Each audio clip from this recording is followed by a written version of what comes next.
গুলিয়ে যায় নাকি ডেমনস্ট্রেটিভ প্রোনাউন আর ডেমনস্ট্রেটিভ অ্যাডজেক্টিভের মধ্যে ডিফারেন্সটা? তাহলে ভিডিওটা পুরোটা দেখো, ছোট্ট ভিডিও দেখো।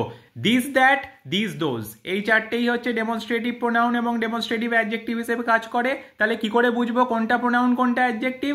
একদম সহজ, যদি দিসের পর একটা নাউন থাকে তাহলে সেই দিসটা বা দ্যাটটা বা দিস দোজ যাই হোক না কেন সেটা হচ্ছে demonstrative adjective.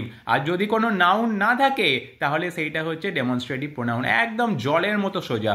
This is my বুক, দিসের পর কোনো নাউন আছে না, তাহলে এটা হচ্ছে demonstrative pronoun.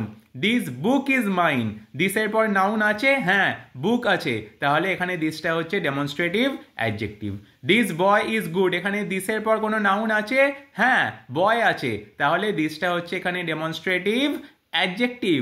R this is a good boy, এখানে দিসের পর কোনো নাউন আছে না, নেই, তাহলে এটা হচ্ছে দিসটা হচ্ছে ডেমনস্ট্রেটিভ প্রোনাউন।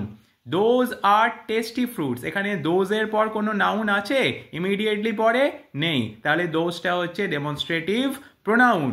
আর এখানে দেখো দোজ ফ্রুটস আর টেস্টি, এখানে দোজের পর কোনো নাউন আছে, হ্যাঁ ফ্রুটস আছে, তাহলে দোজটা হচ্ছে এখানে ডেমনস্ট্রেটিভ অ্যাডজেক্টিভ। তাহলে যদি দিস দ্যাট দিস দোজের পরেই একটা কোনো নাউন থাকে তাহলে সেইটা হবে ডেমনস্ট্রেটিভ অ্যাডজেক্টিভ, আর যদি ইমিডিয়েটলি পরে কোনো নাউন না থাকে তাহলে ডেমনস্ট্রেটিভ প্রোনাউন।